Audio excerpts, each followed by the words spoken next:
नमस्कार, full and final में आपका स्वागत है। आपके साथ मैं हूं Sumera Khan. Full and final में हम आपको इस वक्त दिखाने जा रहे हैं दुनिया में क्या घट रहा है।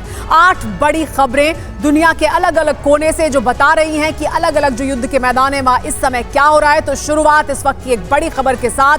बारूदी धमाके से दहला है पूर्वी राफा। हमास के हथियार भंडार में महाविस्फोट हुआ है। पूर्वी राफा में इजराइल का विध्वंसक हमला देखने को मिला। हमास के ठिकानों पर टैंक से हमला किया गया। पूर्वी राफा में यह बड़ा हमला हुआ है। हमास के हथियार भंडार में आग लगी है। पूर्वी राफा में इजराइल ने विध्वंसक हमला कर हमास के ठिकानों पर टैंक से हमला किया गया और देखिए किस तरह से आग का गुबार उठता दिखाई दिया। यहीं पर हमास का हथियार डिपो मौजूद था जिस पर यह बड़ा हमला किया गया है। और इसके बाद दूसरी बड़ी खबर की तरफ हम रुख करेंगे। दूसरी बड़ी खबर राफा क्रॉसिंग से। राफा क्रॉसिंग में विध्वंसक ग्राउंड ऑपरेशन अभी भी जारी है। आईडीएफ की 401 ब्रिगेड का कॉम्बैट एक्शन देखने को मिला है। हमास के ठिकानों में घुसकर सर्च ऑपरेशन किया जा रहा है। राफा क्रॉसिंग के पास आईडीएफ की ताबड़तोड़ फायरिंग से राफा में दहशत हर तरफ दिखाई दे रही है। देखिए किस तरह से ग्राउंड ऑपरेशन किया जा रहा है। आईडीएफ की ताबड़तोड़ फायरिंग से राफा में दहशत है हर तरफ। हमास के ठिकानों में घुसकर सर्च ऑपरेशन राफा क्रॉसिंग के पास लगातार चलाया जा रहा है इजरायली डिफेंस फोर्स द्वारा। रुक करते हैं आगे एक और बड़ी खबर का। दक्षिण लेबनान से बड़ी खबर आ रही है। दक्षिण लेबनान में इजराइल का विध्वंसक हमला देखने को मिला। हिजबुल्लाह के ठिकानों पर भारी बमबारी की गई है। हिजबुल्लाह का हथियार डिपो तबाह कर दिया गया है। तो लेबनान में भी जो हमला किया गया इजराइल द्वारा उससे हिजबुल्लाह के हथियार डिपो को तबाह कर दिया गया। रुक करते हैं अगली बड़ी खबर का। इसके बाद अगली बड़ी खबर भी दक्षिण लेबनान से ही। दक्षिण लेबनान में आईडीएफ की विध्वंसक एयर स्ट्राइक देखने को मिली। लेबनान के आइट्रॉन शहर में भारी बमबारी की गई है। तो लेबनान में एक नहीं कई जगहों पर इजरायली डिफेंस फोर्स ने हमले किए हैं। हिजबुल्लाह लड़ाकों के ठिकाने को तबाह किया है। हथियार डिपो जहां था वहां तबाही की है। इजरायली डिफेंस फोर्स लगातार लेबनान में एक्शन ले रही है और उसका साफ तौर पर नतीजा भी दिखाई दे रहा है। हिजबुल्लाह के अलग अलग ठिकानों पर इजरायली डिफेंस फोर्स द्वारा हमला किया जा रहा है। रुख करते हैं अगली बड़ी खबर का और ये खबर दुनिया की चिंता बढ़ाने वाली है। मॉस्को से पुतिन की पश्चिमी देशों को वार्निंग सामने आ गई है। देश की सुरक्षा के लिए यानी रूस की सुरक्षा के लिए कुछ भी करेगा, ये कहा है पुतिन ने। यानी रूस की सुरक्षा के लिए हम कुछ भी करने के लिए तैयार हैं। पुतिन के पावर शो में दिखे हैं कई न्यूक्लियर वेपन। मॉस्को के आसमान में रूस के वायु वीर का शक्ति प्रदर्शन भी देखने को मिला।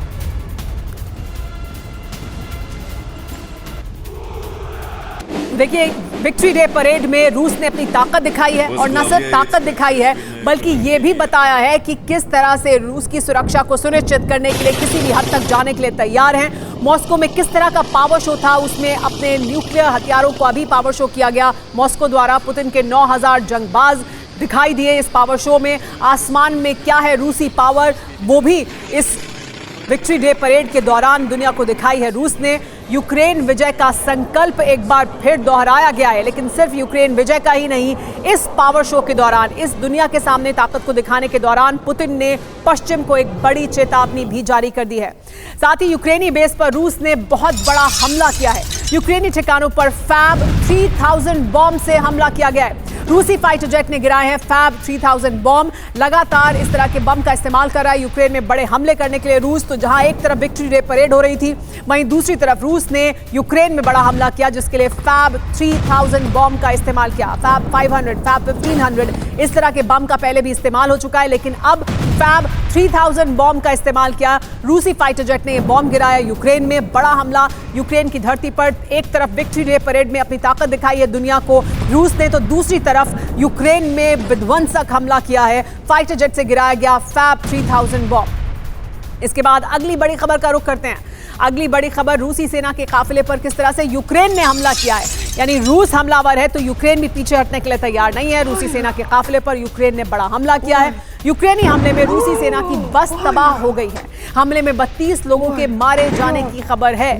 तो ये हमले लगातार यूक्रेन द्वारा भी किए जा रहे हैं। बस तबाह हुई है जिसमें 32 लोग मारे गए हैं रूस के, ये जानकारी मिल रही है। तो एक तरफ पुतिन अपना दृढ़ निश्चय एक बार फिर दुनिया के सामने आज रखते हुए दिखाई दिए विक्ट्री डे परेड में, तो वहीं यूक्रेन को पश्चिम से मदद लगातार मिल रही है और इसी को लेकर चेतावनी पुतिन ने एक बार फिर जारी की है। एक और बड़ी खबर, यूक्रेन का रूसी वेपन स्टोरेज पर हमला। यूक्रेन ने रूस के वेपन स्टोरेज पर बड़ा हमला किया। यूक्रेन का रूसी वॉर इक्विपमेंट पर यह बड़ा हमला था। रूस के बड़े सैन्य बेस पर यूक्रेन ने अटैक किया है। यूक्रेनी हमले में रूस के को बड़े नुकसान होने का दावा किया जा रहा है, यानी रूस को बड़ा नुकसान हुआ है। यूक्रेन द्वारा वहां हमला किया गया जहां रूस का बड़ा सैन्य बेस था, यहां पर वॉर इक्विपमेंट मौजूद था, ये जानकारी मिल रही है। यूक्रेन का दावा यह है कि जहां उन्होंने हमला किया ये रूस का बड़ा सैन्य बेस है और यहां हथियार मौजूद थे, युद्ध में इस्तेमाल होने वाला इक्विपमेंट मौजूद था और ये बड़ा नुकसान है रूस के लिए। तो ये 3 बड़ी खबरें बता रही हैं कि रूस यूक्रेन का युद्ध किस तरह की स्थिति में इस वक्त है। एक तरफ यूक्रेन पर फैब 3000 बॉम्ब का इस्तेमाल रूस द्वारा किया गया, तो वहीं यूक्रेन ने जो हमला किया उसमें एक बस में सवार 32 लोगों की मौत हुई है। यूक्रेन ने रूसी वॉर इक्विपमेंट को भी तबाह किया है रूस के एक सैन्य बेस पर। अगर रूस ताबड़तोड़ और ज्यादा बड़ी तादाद में हमले कर रहा है तो यूक्रेन का पलटवार भी रूस की धरती पर, रूस के भीतर लगातार जारी है। देखिए ये 3 तस्वीरें बताती हैं कि कैसे रूस यूक्रेन को तबाह करने के लिए आमादा है और विजय संकल्प को एक बार फिर पुतिन ने दोहराया है। तो वहीं यूक्रेन भी किसी भी सूरत में पीछे हटने के लिए तैयार नहीं है। लेकिन इस वक्त की 8 बड़ी खबर हम फुल एंड फाइनल में आपको एक बार फिर से दिखा रहे हैं और ये खबर बताती है हमें कि दुनिया में क्या हो रहा है, दुनिया के अलग अलग युद्ध के मैदान में इस वक्त क्या कुछ चल रहा है। तो एक तरफ राफा क्रॉसिंग पर क्या कुछ हो रहा है, गाजा में क्या हो रहा है, इजरायली डिफेंस फोर्स और उनके बीच, वो हम आपको बता रहे हैं। तो दूसरी तरफ रूस यूक्रेन युद्ध में क्या हो रहा है और उससे पश्चिम को क्या चेतावनी है, वो भी इन 8 बड़ी खबरों में दुनिया के सामने। बारूदी धमाकों से दहला है पूर्वी राफा। इसके अलावा राफा क्रॉसिंग में विध्वंसक ग्राउंड ऑपरेशन जारी है, हिजबुल्लाह के ठिकानों पर भारी बमबारी की जा रही है, ये लगातार हो रहा है। और दक्षिण लेबनान में आईडीएफ की विध्वंसक एयर स्ट्राइक देखने को मिली है। तो ये 4 बड़ी खबरें बताती हैं कि क्या हो रहा है वहां। तो वहीं ये नीचे की जो 4 बड़ी खबरें हैं, रूस कैसे हमले कर रहा है यूक्रेन पर, विक्ट्री डे परेड में क्या दुनिया को चेतावनी दे दी है पुतिन ने, ये सब आपके सामने। हमारे साथ खास मेहमान बने हुए हैं, हमारे साथ मेजर जनरल जीडी बख्शी मौजूद हैं, मेरे सहयोगी मनीष झा हमारे साथ मौजूद हैं, साथ ही प्रोफेसर राजन हमारे साथ मौजूद हैं, उनसे भी बात करेंगे। सबसे पहले जीडी बख्शी जी, इससे पहले भी आपके पास मैं आऊं, आपसे सवाल पूछूं उससे पहले 5 तस्वीरें एक बार फिर हम अपने दर्शकों को दिखाते हैं जो बता रही हैं कि दरअसल क्या हो रहा है दुनिया में। रूस ईरान की धमक दिखाई दे रही है, न्यूक्लियर वॉर की सनक की बात हो रही है। तो देखिए ये 4 तस्वीरें मॉस्को में किस तरह से पुतिन ने पावर शो किया है विजय दिवस पर, लेकिन दहल गया है रूस, क्योंकि यूक्रेन ने रूस की धरती पर हमला किया है, सैन्य बेस पर रूस के हमला किया है, जो हथियार का जो इक्विपमेंट मौजूद था, वॉर इक्विपमेंट, उसे तबाह कर दिया है। तो वहीं ईरान की न्यूक्लियर धमकी भी एक बार फिर सामने आई है और हिजबुल्लाह पर लगातार हमले किए जा रहे हैं इजरायली डिफेंस फोर्स द्वारा। हमास के खिलाफ ग्राउंड ऑपरेशन चलाया जा रहा है इजरायली डिफेंस फोर्स द्वारा। तो हिजबुल्लाह की ताकत को भी कम किया जा रहा है और हमास को खत्म करने का संकल्प है इजरायली डिफेंस फोर्स का, वहां से वो पीछे हटने के लिए तैयार नहीं है। लेकिन एक बार फिर विजय दिवस जो मॉस्को में मनाया गया उसकी बात करते हैं। विजय दिवस पर मॉस्को में पुतिन ने अपना पावर शो किया है। पुतिन का पश्चिम के देशों को एक बार फिर चेतावनी सामने आई। पश्चिम के देशों को पुतिन ने न्यूक्लियर धमकी दी है। विजय दिवस पर दिखा रूसी न्यूक्लियर वेपन का दम भी, तो अपने न्यूक्लियर हथियारों का दम भी दिखाया है रूस ने। परेड में शामिल थे 70 से ज्यादा तरह के विध्वंसक वेपन, जिनको दुनिया के सामने दिखाया ही नहीं, दुनिया को ये बताया भी कि पश्चिम अगर यही करता रहा तो फिर अपने देश की सुरक्षा को सुनिश्चित करने के लिए किसी भी हद तक जाने के लिए तैयार है रूस। ये पुतिन ने एक बार फिर दोहराया है। रूसी Su-30 और MiG-29 ने अपना दम दिखाया आसमान में, यानी आसमान में भी अपनी ताकत को दिखाया रूस ने, और किस तरह के विध्वंसक हथियार उनके पास मौजूद हैं उसका प्रदर्शन भी किया गया। विक्ट्री डे परेड में दुनिया को संदेश देने की कोशिश पुतिन द्वारा कि वो किस तरह से तैयार हैं लगातार डिफेंड करने के लिए रूसी अस्मिता को। एक और बड़ी खबर भी लेकिन साथ ही आपको बता देते हैं, विजय दिवस पर यूक्रेन ने भी विध्वंसक हमला किया है। तो विजय दिवस में जो रंग था उसमें भंग डालने की कोशिश की यूक्रेन ने। यूक्रेनी हमलों से दहले रूस के 6 शहर। बेलगोरोद पर रात भर यूक्रेन ने हमला किया है। कुर्स्क और ब्रियांस्क पर यूक्रेन ने बड़ा हमला किया है। इसके अलावा यूक्रेनी हमलों से रूस के अंदर दहशत दिखाई दे रही है। रूस के अलग अलग शहरों में लगातार इस तरह के हमले यूक्रेन द्वारा किए गए। विक्ट्री डे परेड एक तरफ हो रही थी जहां पुतिन दुनिया को अपनी ताकत दिखा रहे थे और ये दृढ़ निश्चय सामने रख रहे थे कि वो यूक्रेन को हर हाल में जीत कर रहेंगे। तो वहीं दूसरी तरफ यूक्रेन ने हमलों से दहला दिया रूस को। रूस के अलग अलग शहरों पर रात भर यूक्रेन द्वारा हमले किए गए। विजय दिवस पर रंग में भंग डालने की कोशिश की यूक्रेन ने, यह संदेश देने की कोशिश की कि वो किसी भी सूरत में पीछे हटने के लिए तैयार नहीं है। तो 2 तस्वीरें, एक तरफ विक्ट्री डे परेड तो वहीं दूसरी तरफ यूक्रेन के हमले रूसी शहरों पर। एक और बड़ी खबर आपको बता देते हैं किस तरह से ये हमले हुए, ये तो हमने आपको बताया। यूक्रेनी हमलों में रूस के अंदर दहशत दिखाई दे रही है, लेकिन राफा पर इजराइल का नॉन स्टॉप हमला जारी है। राफा में इजराइल का ऑपरेशन तेजी से आगे बढ़ रहा है। इजरायली हमलों से राफा में भीषण तबाही देखने को मिल रही है। 72 घंटों में 109 फिलिस्तीनियों की मौत हो गई है। राफा में 6 लाख बच्चों की जान का खतरा बना हुआ है, यानी 6 लाख बच्चों की जान पर खतरा मंडरा रहा है राफा में लगातार। लेकिन इजराइल अपने ऑपरेशन के साथ आगे बढ़ रहा है। 72 घंटों में, जब से ऑपरेशन शुरू हुआ है तब से अभी तक 109 फिलिस्तीनियों की मौत हो गई है। लेकिन इजरायली डिफेंस फोर्स का दावा यह है कि हमास के यहाँ ऑपरेटिव्स मौजूद हैं और वो इन्हें खत्म करने तक राफा क्रॉसिंग के आसपास अपने जो ऑपरेशन है उसे आगे बढ़ाएंगे। लेकिन जहां एक तरफ पुतिन दुनिया को चेता रहे हैं, वहीं ईरान ने भी दुनिया को न्यूक्लियर वार्निंग दी है। ये बड़ी खबर, परमाणु बम बनाएगा ईरान। खामेनेई के सलाहकार की ये बड़ी चेतावनी। ईरान को खतरा हुआ तो हम परमाणु बम का विकल्प भी रखते हैं। ईरान के पास न्यूक्लियर वेपन बनाने की क्षमता मौजूद है। ये बड़ी बात उन्होंने कही है कि हमारे पास क्षमता मौजूद है, अगर हमें खतरा महसूस होगा तो हम परमाणु बम बनाएंगे। खामेनेई से सलाहकार ने बड़ी चेतावनी दी है। खामेनेई के सलाहकार की बड़ी चेतावनी दुनिया को और ज्यादा न्यूक्लियर युद्ध की तरफ धकेलने वाली चेतावनी है। हमारे साथ मेहमान बने हुए हैं जीडी बख्शी जी। एक तरफ पुतिन ये कह रहे हैं कि अगर हमें खतरा होगा, अगर हमें ज़रूरत होगी और पश्चिम अगर इसी तरह के हालात बनाता रहेगा तो हम पीछे नहीं हटेंगे। ये वो पहले से कह रहे हैं, लेकिन एक बार फिर उन्होंने विक्ट्री डे परेड के दौरान इसे दोहराया है। वहीं दूसरी तरफ ईरान भी इसी तरह की चेतावनी दे रहा है। ये दुनिया के लिए कितनी बड़ी चिंता की बात है? देखिए, बहुत ही खतरनाक हालत पैदा हो रहे हैं।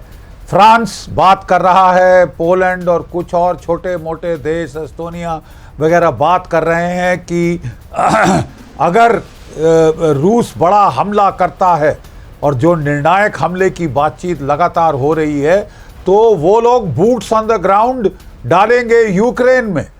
और फ्रांस का कहना है कि ये एक थिन रेड लाइन होगी, और वो तो इतना तक कह रहे हैं कि उनकी 3rd ब्रिगेड के जो है एक दस्ता वहाँ ऑलरेडी 100 से ज़्यादा का दस्ता जो कि सीजर गन चला रहा है, वो इस वक्त यूक्रेन में लड़ रहा है जी। और ये रूस ने इसकी बड़ी कड़ी चेतावनी दी है कि अगर आप बूट्स ऑन द ग्राउंड डालेंगे, जो लॉन्ग रेंज हथियार आपने दिए हैं, एटैकम्स, दूसरे जो क्रूज मिसाइल्स जो कि यूके ने दिए हैं और फ्रांस ने दिए हैं, तो वो अगर इस्तेमाल होते हैं हमारी टेरिटरी के बरखिलाफ तो वो रेड लाइन होगी। अभी हाल में ही बिल्कुल सही कह रहे हैं, बिल्कुल सही कह रहे हैं न्यूक्लियर वेपन्स की एक्सरसाइज और यही पुतिन लगातार कहते रहे कि वो हमारे लिए रेड लाइन है। हम अगर आप ऐसा करेंगे तो फिर हम पीछे नहीं हटेंगे। लेकिन क्या उस रेड लाइन को पहले ही क्रॉस कर चुका है पश्चिम नेटो? इस पर भी बात करेंगे। लेकिन राफा में इजराइल ने विध्वंसक हमला किया है। एक और इलाका जो धधक रहा है, लगातार धमाके से दहला है दक्षिण राफा का पूरा इलाका। शरणार्थी कैंप के नजदीक भयंकर बमबारी की गई है, यानी वो शरणार्थी कैंप जहां पर फिलिस्तीनी मौजूद हैं उसके ठीक नजदीक भयंकर बमबारी की गई है। पूरा इलाका इसकी वजह से दहल गया है, धमाके से दहला है दक्षिण राफा का इलाका, जहां पर इजरायली डिफेंस फोर्स द्वारा ये बड़ा हमला किया गया है। राफा में इजराइल का टैंक से हमला भी लेकिन देखने को मिल रहा है। बम धमाके किए जा रहे हैं और टैंक जमीन पर मौजूद हैं और वहां से भी हमला हो रहा है।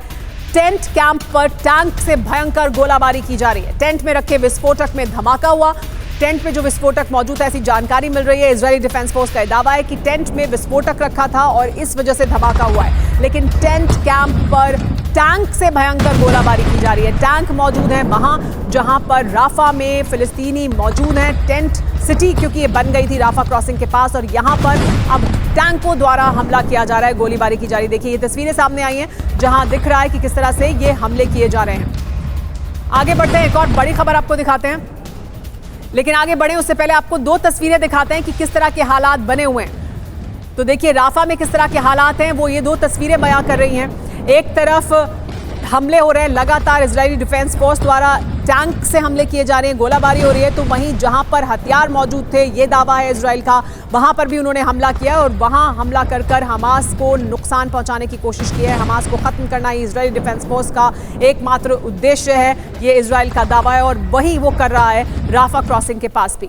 इस बीच राफा से ही एक और बड़ी खबर आ रही है। राफा में रिहायशी इलाके पर बमबारी की गई है। इजरायली हमले में कई इमारतें तबाह हो गई हैं। इजरायली सेना ने किया है आर्टिलरी अटैक। आईडीएफ का दावा, रिहायशी इलाके में छुपे थे हमास के लड़ाके। तो देखिए राफा में रिहायशी इलाके पर बमबारी की गई है। ये वो इलाका है जहां पर बड़ी तादाद में लोग इस वक्त रह रहे हैं। राफा में लगातार इजरायली डिफेंस फोर्स द्वारा ऑपरेशन चलाया जा रहा है। रिहायशी इमारतों में भी धमाके किए जा रहे हैं और वो जगह जहां टेंट में लोग मौजूद हैं वहां पर भी हमले किए जा रहे हैं। तो राफा में विध्वंस हर तरफ देखने को मिल रहा है। राफा के तल अश सुल्तान इलाके में बमबारी की गई है। राफा में कहां कहां किस तरह के हालात हैं आपको बता दें। इजरायली हमले में 5 लोगों की मौत हो गई है और 15 लोग घायल हो गए हैं। पिछले 3 दिनों में 109 फिलिस्तीनियों की मौत हुई है उस ऑपरेशन में जो इजरायली डिफेंस फोर्स चला रही है। राफा में एयर स्ट्राइक से पिछले 3 दिन में 300 लोग घायल हो गए हैं। यूनिसेफ की वार्निंग है कि 6 लाख बच्चे संकट में इस समय घिरे हुए हैं। वो तमाम बच्चे जो राफा क्रॉसिंग के पास टेंट सिटी में रह रहे थे, रिहायशी इलाके जो है वहां रह रहे हैं। गाजा से अल मवासी भाग रहे हैं फिलिस्तीनी। इजरायली डिफेंस फोर्स ने कहा था इस इलाके को खाली कर दें, तो गाजा से अल मवासी की तरफ जा रहे हैं फिलिस्तीनी। और ये लगातार ऐसा लगता है कि इजरायली डिफेंस फोर्स और इजराइल की सरकार की कोशिश थी कि अल मवासी की तरफ जाएं फिलिस्तीनी, और अब वही दिखाई दे रहा है क्योंकि गाजा के राफा इलाके में बमबारी की जा रही है इजरायली डिफेंस फोर्स द्वारा। यहां से अब अल मवासी की तरफ जा रहे हैं फिलिस्तीनी, वहां उस तरफ भाग रहे हैं। हमारे साथ प्रोफेसर राजन कुमार भी मौजूद हैं, लेकिन इस वक्त मनीष से मैं एक सवाल लेना चाहूंगी। मनीष, ये रिपोर्ट आपने की थी और बताया था कि अल मवासी की तरफ ले जाना एक बड़ा मकसद है इजराइल का और इजरायली डिफेंस फोर्स का। क्या उस ऑपरेशन की तरफ ही आगे बढ़ता हुआ ये पूरा घटनाक्रम दिखाई दे रहा है? देखिए सुमेरा, सबसे बड़ी बात यह है कि जब हम राफा का इलाका कहते हैं तो हमारे दर्शक इसको बस यूं अंदाजा लगाएं कि उनके गांव का 2 गुना 3 गुना बड़ा हिस्सा हो, या उनके गली मोहल्ले को आप 3-4 मोहल्ले को जोड़ दें, बस उतने से इलाके में 15 लाख लोग। और फिर आईडीएफ अचानक कहती है कि यहां से खाली करो, जिनको जान बचानी है वो अल मवासी के इलाके में शिफ्ट हो जाओ, और नहीं तो हम हमले करेंगे और आप अपनी मौत का जिम्मेदार होंगे। आप देखिए हालात कितने चिंताजनक हैं कि यहां तक कि अमेरिका के राष्ट्रपति को भी कहना पड़ रहा है कि या तो आप राफा में ऑपरेशन कर लो या फिर अमेरिका से हथियार ले लो, अमेरिका से मदद ले लो। इस तरह के हालात में अगर आईडीएफ ऑपरेशन चला रही है तो कैजुअलिटी काफी बढ़ेगी, और पब्लिक जो कि पहले नॉर्थ गाजा से साउथ गाजा गई, साउथ गाजा से राफा गई, अब उन्हें आप अल मवासी कह रहे हैं, तो कुल मिलाकर यह है कि उनकी हालत है कि बस वो भाग रहे हैं, तब तक भाग रहे हैं जब तक वो मारे नहीं जा रहे। जी हाँ, तो ऐसा ही इस वक्त दिखाई दे रहा है राफा में, ऐसा ही इस वक्त दिखाई दे रहा है गाजा में। एक और बड़ी खबर बता देते हैं, हिजबुल्लाह पर बड़े हमले के लिए तैयार है इजराइल। लेबनान की ओर से इजराइल का बड़ा सैन्य काफिला जिस पर हमला किया गया, लेबनान की ओर से इजराइल के बड़े सैन्य काफिले पर यह हमला हुआ है। लेबनान बॉर्डर पर पहुंची आर्टिलरी शेल्स की बड़ी खेप। अगले 24 घंटे में हिजबुल्लाह पर भयंकर बमबारी के संकेत मिल रहे हैं, यानी अगले 24 घंटे हिजबुल्लाह के लिए और ज्यादा भयंकर होने वाले हैं। इजरायली डिफेंस फोर्स ने अभी भी कई जगह पर हमले किए हैं, हिजबुल्लाह को नुकसान पहुंचाने की बड़ी कोशिश की गई है। कहां कहां हमले हुए हैं बताएं। राफा में हमास साफ, तो लेबनान में हिजबुल्लाह हाफ। इस नियत के साथ आगे बढ़ रही है इजरायली डिफेंस फोर्स। ये रणनीति दिखाई दे रही है कि हमास को पूरी तरह से खत्म कर दिया जाए, वहीं दूसरी तरफ हिजबुल्लाह को भी खत्म करने की पूरी रणनीति बनाई गई है इजरायली डिफेंस फोर्स द्वारा। लेबनान पर बहुत बड़े हमले की तैयारी में है इजरायली सेना। लेबनान बॉर्डर पर आर्टिलरी और टैंक के शेल्स रवाना हुए हैं। एक साथ हिजबुल्लाह के कई ठिकानों पर हमले का बड़ा प्लान है इजराइल की जो फौज है उसका। राफा में हमास और लेबनान में हिजबुल्लाह को खत्म करने का लक्ष्य है इजरायली डिफेंस फोर्स का और उसे वो हासिल करना चाहते हैं। इजरायली सेना के प्रवक्ता हगारी का दावा है कि हिजबुल्लाह के आधे कमांडर मारे जा चुके हैं उन हमलों में जो इजरायली डिफेंस फोर्स लगातार कर रही है। तो हगारी ये दावा कर रहे हैं कि हिजबुल्लाह को हमने हाफ कर दिया है, आधे से ज्यादा कमांडर मारे गए हैं। हमास को हम लगातार खत्म करने के लिए आगे बढ़ रहे हैं। एक और बड़ी खबर आपको हिजबुल्लाह से जुड़ी हुई बता देते हैं। हिजबुल्लाह पर विध्वंसक हमले की चेतावनी सामने आई है। इजरायली रक्षा मंत्री ने हिजबुल्लाह को तबाह करने का फरमान जारी कर दिया है। गर्मी का मौसम हिजबुल्लाह के लिए विनाशकारी होगा, ये चेतावनी जारी की गई है। हिजबुल्लाह पर बमबारी के बाद गैलेंट ने बड़ा बयान दिया। 24 घंटे में हिजबुल्लाह के 20 ठिकानों पर एयर स्ट्राइक की गई है। लगातार हिजबुल्लाह पर बड़े हमले किए जा रहे हैं और बहुत अग्रेसिव मोड में इस वक्त दिखाई दे रही है इजरायली डिफेंस फोर्स। ताबड़तोड़ हमले हो रहे हैं और ज्यादा हमले करने के लिए शेल्स और आर्टिलरी पहुंच चुकी है हिजबुल्लाह के साथ लगती हुई सीमा के पास। एक और बड़ी खबर आपको बता दें, हिजबुल्लाह को अल्टीमेटम जारी कर दिया गया है, बड़ी चेतावनी जारी कर दी गई है। 24 घंटे में हिजबुल्लाह के 20 ठिकानों पर बमबारी हुई है। हिजबुल्लाह के एम्यूनेशन डिपो पर, लॉन्च पैड पर हमले किए गए हैं और उन्हें तबाह कर दिया गया है। खियाम, ओदेशे, बिल्दा, अल-रास, आयता, अशाब, यहाँ ये वो जगहें हैं जहां हिजबुल्लाह के ठिकाने थे और यहाँ पर एयर अटैक किया गया है इजरायली डिफेंस फोर्स द्वारा। इजरायली रक्षा मंत्री योआव गैलेंट ने हिजबुल्लाह को वार्निंग दे दी है। गर्मी का मौसम हिजबुल्लाह पर बहुत भारी पड़ने वाला है, हिजबुल्लाह को पूरी तरह से खत्म कर देंगे। तो एक तरफ हमास के खिलाफ ऑपरेशन चलाया जा रहा है, तो वहीं दूसरी तरफ हिजबुल्लाह पर भी लगातार हमले कर रहे हैं। एक और बड़ी जानकारी आपको दे दें, एक और बड़ी खबर इस वक्त राफा में सैकड़ों इजरायली टैंक की एंट्री हुई है।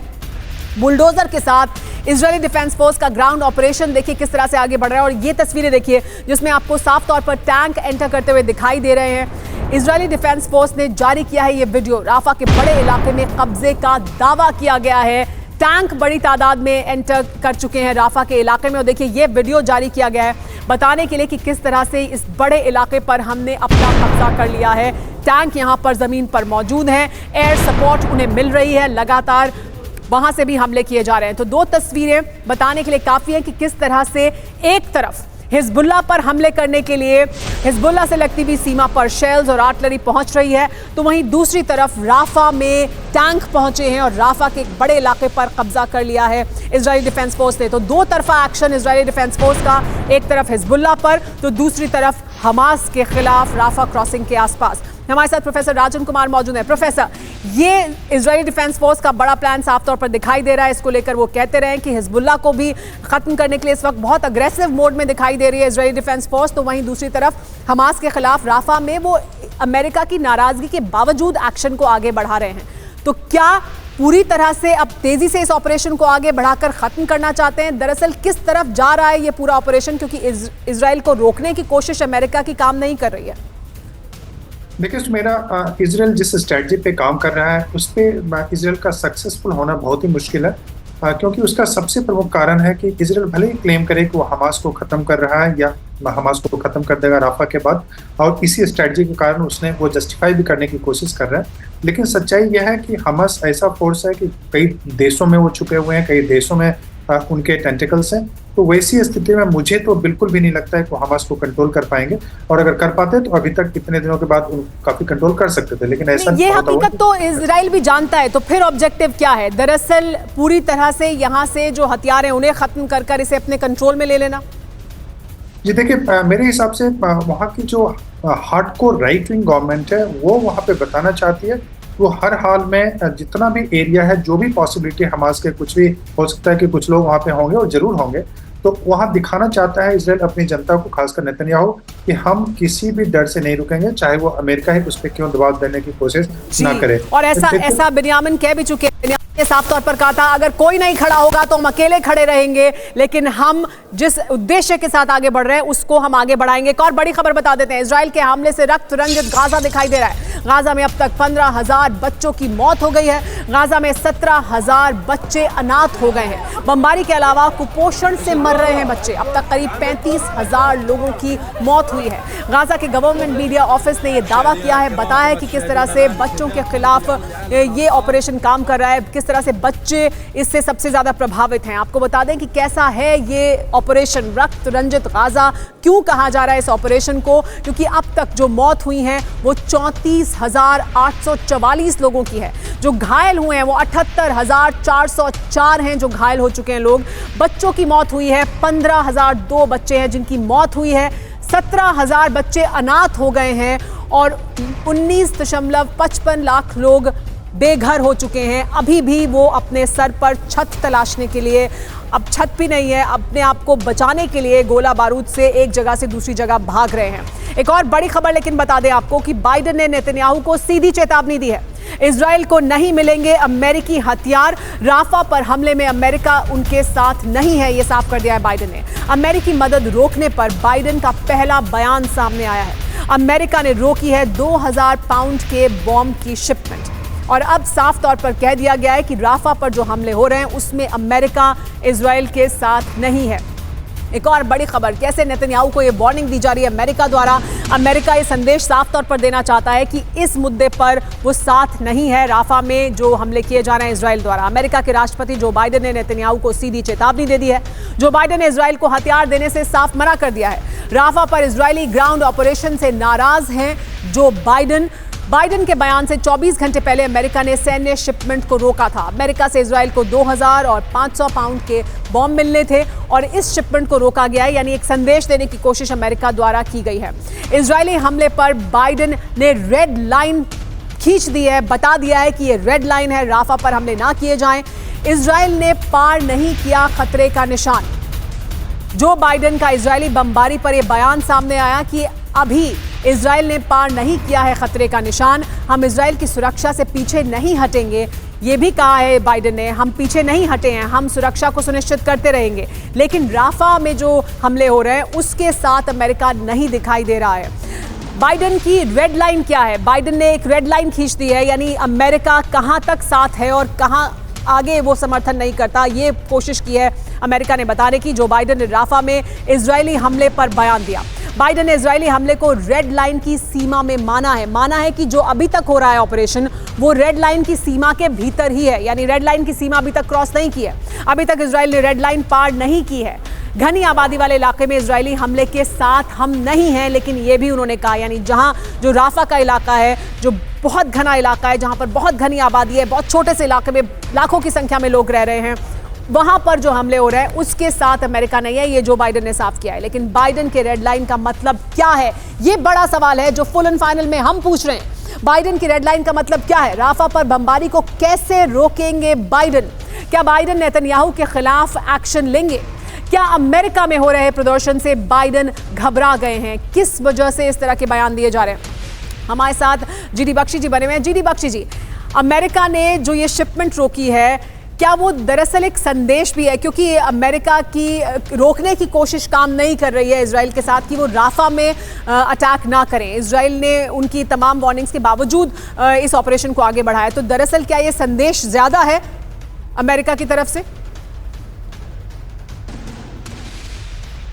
नहीं, बेशक है, क्योंकि आप देख रही हैं कि जो फिलिस्तीनी स्टूडेंट्स हैं अमेरिका की यूनिवर्सिटीज़ में किस तरह वो उपद्रव कर रहे हैं, किस तरह वो प्रोटेस्ट कर रहे हैं। कह रहे हैं ऐसे प्रोटेस्ट आखिरी वियतनाम वॉर के दौरान ही हुए थे। तो पॉलिटिकल प्रेशर तो है बाइडेन पे, लेकिन इसका एक और पहलू है। देखिए, ये जुड़ा है जो कि बातचीत चल रही है इजराइल हमास की इजिप्ट और कतार की मध्यस्थता से। जी। वो अपने हॉस्टेज छुड़वाने की कोशिश कर रहे हैं और हमास रोज रोज नई नई शर्तें उस पर लगा रहा है। इसके लिए इजराइल दबाव डालना चाहता है हमास पे कि वो ये हॉस्टेज नेगोशिएशंस फाइनल करे, तभी वो राफा की तरफ दबाव अपना बढ़ा रहा है। और अगर उसको हॉस्टेज मिल गए तो ठीक है, फिर सीज़ फायर हो सकता है। और सीज़ फायर की बड़ी उम्मीद लगा कर बैठे हैं राफा के गाज़ा के लोग। लेकिन अगर ये सीज़ फायर की नेगोशिएशन फेल हो गई तो शायद फिर इजराइल सोचेगा कि उसके पास कोई चारा नहीं है सिवाय गाजा पे हमला करने के लिए, हॉस्टेज छुड़वाने के लिए और जो हमास की टॉप लीडरशिप को मारने के लिए। जी हाँ, बिल्कुल सर, यही दरअसल रणनीति दिखाई देती है इजराइल की कि दबाव बनाने के लिए ये राफा पर हमले किए जाएं। लेकिन अमेरिका भी साथ खड़ा हुआ है। सिर्फ संदेश देने के लिए एक छोटी शिपमेंट रोकी गई है, क्योंकि इसके अलावा कोई और दबाव काम नहीं कर रहा है। लेकिन राफा से लेबनान पर रक्त चरित दिखाई दे रहा है वो तो है, लेकिन रूस का विजय दिवस यूक्रेन पर क्या बड़ा हमले का संकेत है। विजय दिवस पर रूस ने अपनी ताकत दिखाई है और इसकी हम बात कर रहे हैं। विजय दिवस पर रूस ने न सिर्फ अपनी ताकत दिखाई, लेकिन ये चेतावनी भी जारी कर दी। दुनिया ने देखा रूस के न्यूक्लियर केपेबल यार्स का दम।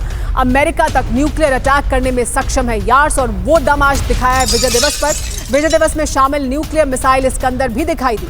परेड में शामिल दुनिया की सबसे विध्वंसक एयर डिफेंस सिस्टम S-400 भी दिखाई दिया। तो अपनी ताकत दिखाई है रूस ने, यार्स मिसाइल दिखाई है। सिर्फ यार्स मिसाइल नहीं, न्यूक्लियर मिसाइल इस्कंदर को भी दुनिया को दिखाया है और संदेश दिया है। परेड में शामिल दुनिया की सबसे विध्वंसक एयर डिफेंस सिस्टम S-400 भी देखा है आज रूस के विक्ट्री डे परेड के दौरान। लेकिन विक्ट्री डे परेड में ये तमाम हथियार जो रूस ने दिखाए हैं, क्या ये यूक्रेन के लिए और बड़ी चेतावनी है? क्या ये पश्चिम के लिए और बड़ी चेतावनी है? एक बड़ी खबर आपको बता दें विजय दिवस से जुड़ी हुई। विजय दिवस पर पुतिन ने पावर शो किया है। 9000 सैनिक और T-34 टैंक का प्रदर्शन किया। रूसी Su-30 और MiG-29 ने भी अपना आसमान में दम दिखाया। परेड में 70 से ज्यादा तरह के विध्वंसक हथियार शामिल किए गए थे, ये दिखाने के लिए कि कितनी बड़ी क्षमता है रूस के पास, चाहे वो एयर पावर की बात की जाए या फिर मिसाइलों की बात की जाए, न्यूक्लियर हथियार जो मिसाइलें ले जा सकती हैं अगर उनकी बात की जाए, ये सब कुछ रूस के पास मौजूद है। और विजय दिवस पर सिर्फ पावर शो ही मकसद नहीं था, बल्कि दुनिया को एक संदेश देना भी मकसद था, खासतौर पर पश्चिम को और नेटो को। एक और बड़ी खबर आपको बताएं कि विजय दिवस पर पुतिन ने जो न्यूक्लियर वार्निंग जारी की है उसके क्या मायने हैं। पुतिन ने कहा है कि देश की सुरक्षा के लिए कुछ भी कर सकता है रूस की सुरक्षा के लिए कुछ भी करेंगे। रूसी स्ट्रैटेजी फोर्स जंग के लिए 24/7 तैयार है, यानी रूस इस समय भी 24 घंटे 7 दिन तैयार है किसी भी समय जंग के लिए। रूस को धमकी देने की अनुमति किसी को नहीं है, यानी कोई भी रूस को धमका नहीं सकता है। हम रूस की जीत के लिए कुछ भी कर सकते हैं, पुतिन ने कहा विक्ट्री डे परेड में। रूस की तरफ से साफ कर दिया गया कि कोई भी धमकी ना दे, रूस पूरी तरह से तैयार है और किसी भी तरह की जंग से पीछे हटने के लिए तैयार नहीं है। ये बड़ी चेतावनी रूस द्वारा पश्चिम को और नेटो को दी गई है। यूक्रेन में जिस तरह के हालात बने हुए हैं उसको लेकर लगातार ये चेतावनी जारी की जा रही है रूस द्वारा, और आज विक्ट्री डे परेड में एक बार फिर पुतिन ने दुनिया के सामने बताया। तो देखिए, हम आपको दिखा रहे हैं ये 3 तस्वीरें जो बताती हैं कि दरअसल किस तरफ जा रहा है रूस यूक्रेन का युद्ध। अमेरिका तक न्यूक्लियर अटैक करने में सक्षम यार्ड्स मिसाइल को दिखाया दुनिया को, इस्कंदर मिसाइल दुनिया को दिखाई जो न्यूक्लियर केपेबल मिसाइल है, न्यूक्लियर वॉरेड ले जा सकती है। इसके अलावा S-400 का दम देखने को मिला, 70 से ज्यादा तरह के विध्वंसक हथियार दिखाए विक्ट्री डे परेड में। तो वहीं पुतिन ने चेताया भी दुनिया को और खासतौर पर पश्चिम को। लेकिन आइए हम आपको ये 6 तस्वीरें दिखाते हैं, विक्ट्री डे परेड की 6 तस्वीरें। पुतिन का victory day parade power show, Putin का पावर दिखाई उन्होंने दुनिया को, अपनी ताकत दिखाई, 70 से ज्यादा विध्वंसक हथियारों का डिस्प्ले किया, बताया कि किस तरह की क्षमता रूस के पास मौजूद है। लेकिन साथ ही वो हथियार दिखाए, वो मिसाइलें दिखाई हैं, S-400 दिखाया है, यार्ड्स मिसाइल दिखाई है, इस्कंदर मिसाइल दिखाई है, दुनिया को चेताया है, खासतौर पर नेटो और पश्चिम को और अमेरिका को ये बताने की कोशिश की है। पुतिन ने अपने भाषण के दौरान भी जो बात उन्होंने विक्ट्री डे परेड में रखी उसमें उन्होंने साफ किया कि रूस को कोई भी धमका नहीं सकता। हम 24 घंटे 7 दिन तैयार हैं किसी भी समय जंग के लिए। विजय दिवस पर पुतिन की वार्निंग के लेकिन क्या मायने हैं? पुतिन ने जो वार्निंग दी है, विजय दिवस पर पुतिन की न्यूक्लियर हमले की धमकी सामने आई। रूस की स्ट्रेटेजिक फोर्स जंग के लिए 24/7 तैयार है और ये दुनिया के लिए बड़ी चिंता की बात है कि रूस बार बार इस तरह की धमकी को दोहरा ही नहीं रहा है, अपनी ताकत को भी दिखा रहा है। रूस अपनी सुरक्षा के लिए कोई भी कदम उठा सकता है, ये दोहराया आज एक बार फिर विक्ट्री डे परेड के दौरान पुतिन ने। रूस किसी भी देश को उसे धमकी देने की अनुमति नहीं देगा। पश्चिम के देश द्वितीय विश्व युद्ध के सबक को भूलना चाहते हैं। पुतिन ने कहा कि रूस विश्व युद्ध को रोकने के लिए अपनी पूरी ताकत लगाएगा, यानी रूस ने यह भी कहा कि हम पूरी ताकत लगाएंगे अपनी कि हम दूसरे विश्व युद्ध के बाद अब तीसरे विश्व युद्ध की तरफ आगे ना बढ़े, युद्ध जैसी स्थिति पैदा ना हो। लेकिन दूसरे विश्व युद्ध के बाद जो सबक सीखे थे दुनिया ने, पश्चिम के देश उसे याद रखना नहीं चाहते हैं, ये कहा पुतिन ने। हमारे साथ मनीष बने हुए। मनीष, रूस की तरफ से और आज पुतिन ने जहां एक तरफ ये कहा कि अगर आप हम पर हमला करेंगे, अगर आप हम पर जो रेड लाइंस हमने ड्रॉ किए उन्हें अगर आप क्रॉस करेंगे तो फिर पुतिन क्या कर सकते हैं, रूस क्या कर सकता है, ये बताने की कोशिश की। जाहिर सी बात है, विक्ट्री डे परेड में बोल रहे थे, 5वीं बार राष्ट्रपति बने एक बार फिर, तो अपने होम ऑडियंस को, रूस के लोगों को एड्रेस करने की कोशिश होगी और वो इसी अस्मिता को बार बार जगाते हैं। लेकिन साथ ही उन्होंने ये भी कहा कि हमारी पूरी कोशिश है कि ये हालात ना बनेंगे तो हम क्या कर सकते हैं वो दिखा दिया। देखिए, सबसे बड़ी बात यह है कि रूस यूक्रेन युद्ध शुरू होने के बाद यह तीसरा विक्ट्री डे परेड था। पिछले 2 विक्ट्री डे परेड पर साल 2022 में, 2023 में मैं खुद वहां रेड स्क्वायर पर मौजूद था। विक्ट्री डे परेड रूस में जो उस समय के मौजूदा हालात हैं उसको भी रिफ्लेक्ट करता है। 2022 में युद्ध शुरू होने के 2.5 महीने बाद पुतिन को जस्टिफाई करना पड़ रहा था कि हम युद्ध क्यों लड़ रहे हैं। 2023 में टैंकों की कमी होती थी, उस समय कोई उत्साह नहीं था, बहुत लोगों में निराशा थी। लेकिन इस बार के विक्ट्री डे परेड में पुतिन ने अपना दमखम दिखाया।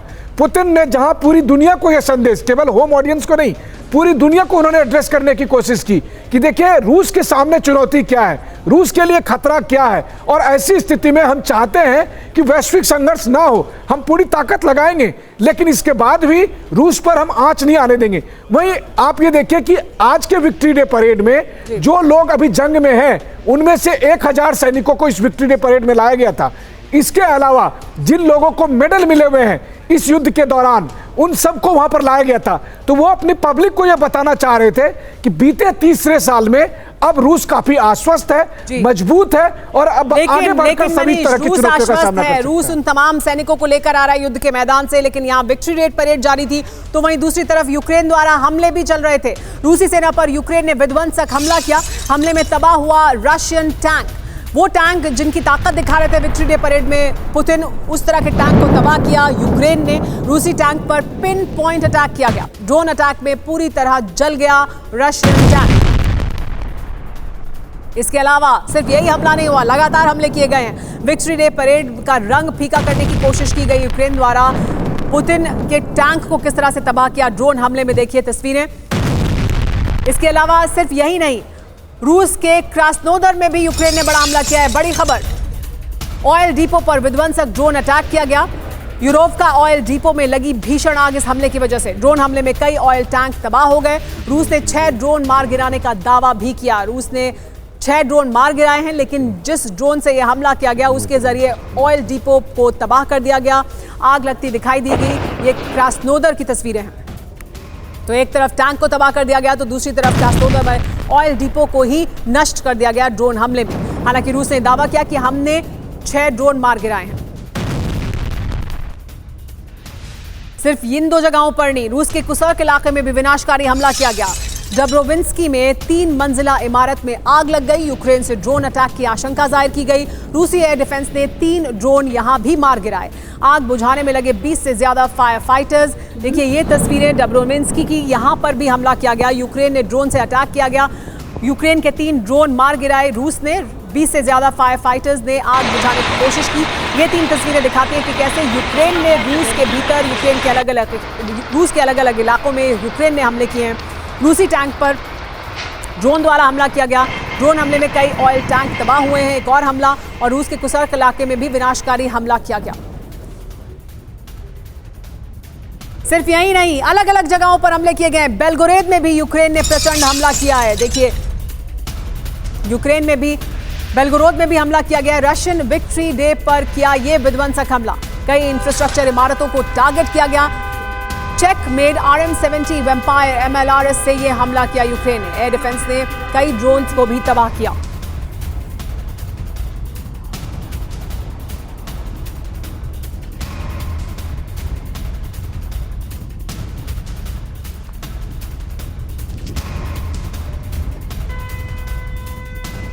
तो देखिए रूस में विक्ट्री डे तो यूक्रेन का भी ताबड़तोड़ अटैक। दूसरी तरफ, एक तरफ रूस में विक्ट्री डे परेड मनाई जा रही थी तो दूसरी तरफ यूक्रेन ताबड़तोड़ अटैक कर रहा था। यूक्रेन ने रूस के कई शहरों में एक साथ हमला किया। बेलगोरोद, कुसर्क, क्रास्नोदर, ब्रियांस्क में यूक्रेन का प्रचंड हमला देखने को मिला। ड्रोन और चेकमेट RM-70 वेम्पायर MLRS से अटैक किए गए। इंफ्रास्ट्रक्चर, ऑयल डिपो, कई इमारतों को टारगेट किया गया। बक M3 missile system, BM-21 ग्रैड MLRS से भी तबाह किया गया अलग अलग इमारतों को। क्रास्नोदर में 6, कुसर्क में 3, ब्रियांस्क में 2 और बेलगोरोद में 1 ड्रोन को तबाह किया रूस ने। जो लगातार रूस के अलग अलग इलाकों में जो हमले हुए उसमें रूस ने भी जो ड्रोन थे उन्हें तबाह किया, लेकिन हमले करने में सक्षम रहा, कामयाब रहा यूक्रेन। एक और बड़ी खबर, यूक्रेन की रूस पर हमले की टाइमिंग देखिए। रूस पर खास दिन पर यह हमला किया यूक्रेन ने और ऐसा ही यूक्रेन करता रहा है। रूस पर खास दिन पर ही हमला करता है यूक्रेन। विजय दिवस पर रूस के अंदर विध्वंसक हमला हुआ है। पुतिन के शपथ ग्रहण के दिन भी क्रीमिया पर हमला किया था। राष्ट्रपति चुनाव के दिन भी रूसी एनर्जी सेक्टर पर अटैक किया गया था।